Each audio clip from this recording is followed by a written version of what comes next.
Hallelujah. ઈશ્વર પિતાનો પુષ્કળ આભાર માની, કેમ કે આપણો પરમેશ્વર એ આપણી પર કૃપા કરે છે. દેવના નામને ધન્યવાદ હો. બાઇબલ આપણને હંમેશા ઉત્તેજન આપે છે કે સતત આપણે ખંતથી પ્રાર્થનામાં લાગુ રહીએ. લુકની સુવાર્તા 18મો અધ્યાય અને એની 1 થી 8 કલમમાં લખ્યું છે કે સર્વદા પ્રાર્થના કરવી જોઈએ અને કાયર થવું ના જોઈએ. અને એમાં અદ્ભુત ઉદાહરણ આપે છે કે એક દુષ્ટ ન્યાયાધીશ છે અને ત્યાં વિધવા બાઈ અવારનવાર ત્યાં જઈને ન્યાય માગ્યા કરે છે. અને પરમેશ્વરના વચન પ્રમાણે એમની હઠેટના લીધે અને એના પુષ્કળ આગ્રહના લીધે દુષ્ટ ન્યાયાધીશ ન્યાય આપવાને માટે તૈયાર થઈ જાય છે. તો પરમેશ્વરના વચનમાં લખવામાં આવ્યું છે કે જે પરમેશ્વર ન્યાયી છે, જે લોકો રાત દિવસ તેને વિનંતી કરતા હશે તો કેટલું ખચિત તેમનું સાંભળશે. અને એટલા માટે બાઇબલનું વચન એમ કહે છે કે પ્રાર્થનામાં ખંતથી મંડ્યા રહો, પ્રાર્થના કરતા કાયર થશો નહીં. પરમેશ્વરના વચનમાં લખવામાં આવ્યું છે કે જાગતા રહો અને પ્રાર્થના કરો, તમે પરીક્ષણમાં ના પડો. અને એટલા માટે હંમેશા આપણે એક વિશ્વાસી તરીકે સખત પ્રાર્થનામાં લાગુ રહીએ. જ્યારે હું તમે પ્રાર્થનામાં લાગુ રહીએ છીએ ત્યારે આપણું જીવન એ સળગતું રહેશે. સળગવાને માટે, પવિત્રતાને માટે, વિશ્વાસ વધારવાના માટે, અભિષેકમાં વૃદ્ધિ પામવાને માટે આપણે દેવ પાસે જવું પડશે. કેમ કે વચન એવું કહે છે કે દેવની પાસે આવું એમ જ મારું કલ્યાણ છે. અને બાઇબલની અંદર તમે જુઓ કે જેટલા બી પાત્રો હતા જેઓ અસરકારક પ્રાર્થના કરીને બધી પરિસ્થિતિઓ બદલાઈ ગઈ. દાનિયેલે પ્રાર્થના કરી અને પરમેશ્વરે અદ્ભુત જવાબ આપ્યો. બાઇબલમાં હન્નાએ પ્રાર્થના કરીને પરમેશ્વરે અદ્ભુત ચમત્કારિક રીતે દીકરો પૂરો પાડ્યો. એસ્તરે પ્રાર્થના કરીને પરમેશ્વરે અદ્ભુત રીતે ઇઝરાયલીઓનો બચાવ કર્યો, યહૂદીઓનો બચાવ કર્યો. અને એટલા માટે હંમેશા આપણા દેવના લોક તરીકે પુષ્કળ પ્રાર્થના કરીએ, પરમેશ્વરનું રાજ્ય લઈ આવે, દેવની ઈચ્છા પરિપૂર્ણ કરીએ. કેમ કે વચન એમ કહે છે કે બળાત્કાર કરનારા બળાત્કારથી દેવનું રાજ્ય લઈ આવશે. અને એટલા માટે આપણે આગ્રહથી પ્રાર્થના કરીએ, વચનો પ્રમાણે પ્રાર્થના કરીએ, દેવની આગળ પોકાર કરીએ. અને ઈશ્વર પિતાનો આભાર કે આજે આવતીકાલે શુક્રવારે સવારે 5 વાગ્યાથી તો રવિવારે સવારે 7 વાગ્યા સુધી 50 કલાક પ્રાર્થના મિટિંગનું આયોજન છે. હાલેલુયા.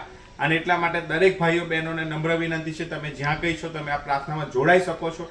આગ્રહથી પ્રાર્થના કરીએ, દેવ બધી પરિસ્થિતિ બદલાઈ કાઢશે.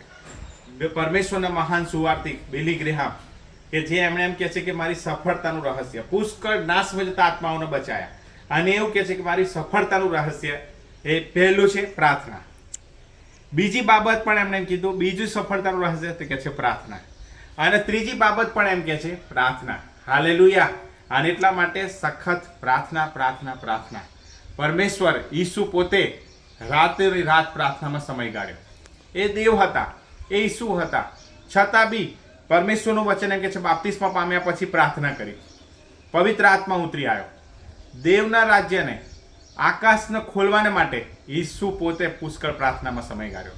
લુકની સુવાર્તામાં લખ્યું છે કે આખી રાત પ્રાર્થના કરી અને ત્યાર પછી એમણે પ્રેરિતોને નિમ્યા. મોટા મોટા નિર્ણયો લેતા પહેલા પ્રભુ ઈસુએ પુષ્કળ પ્રાર્થનાઓ કરી. વધસ્તંભ પર જવાનું હતું ત્યારે બી આગલા દિવસ રાત્રે વચનમાં લખવામાં આવ્યું છે કે તેમણે પ્રાર્થના કરી. અને શિષ્યોને એમ કીધું જાગતા રહો અને પ્રાર્થના કરો, તમે પરીક્ષણમાં ના પડો. અને એટલા માટે બાઇબલ એમ કહે છે જ્યારે શિષ્યો તો ઊંઘી ગયા, ઊંઘ આવી ગઈ, પણ વચનમાં એમ લખવામાં આવ્યું છે ઈસુ કીધું કે જાગતા રહો અને પ્રાર્થના કરો, તમે પરીક્ષામાં ના પડો. ઈસુ પ્રાર્થના કરીને દેવનો દૂત આવીને એમને બળ આપવા લાગ્યો. અને જ્યારે એમને પકડવા માટે આવ્યા ત્યારે ઈસુ રેડી હતા, મને પકડી જાઓ. આવનારી વિપત્તિઓમાં, આવનારા સંઘર્ષમાં, આવનારી હરેક સમસ્યાઓને માટે ઈસુ પ્રાર્થના કરીને તૈયાર હતા. એનો મતલબ એમ કે જ્યારે હું ને તમે પ્રાર્થનામાં સમય ગાળીએ છીએ, કદી વ્યર્થ જતો નથી સમય. જ્યારે હું ને તમે પ્રાર્થનામાં સમય ગાળીએ છીએ ત્યારે દેવ ચોક્કસ આવનારા હરેક સંઘર્ષોમાંથી બહાર લઈ આવશે, હરેક પરિસ્થિતિઓને બદલી નાખશે. દેવ તમને બળવાન કરશે. અને એટલા માટે જ શેતાનનું કાવતરું છે કે વિશ્વાસીને વધારે પ્રાર્થનામાં સમય ગાળવાની દેતો. અને એટલા માટે હું ઉત્તેજન આપવા માંગુ છું કે આપણે પુષ્કળ પ્રાર્થનામાં સમય ગાળીએ, દેવની હાજરીમાં જઈએ, દેવના આત્માથી ભરાઈ જઈએ અને દેવનો મહિમા કરીએ. હાલેલુયા.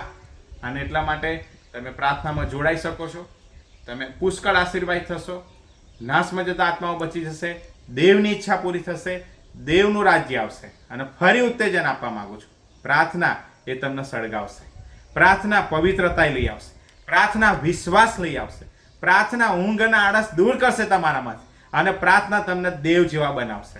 હાલેલુયા.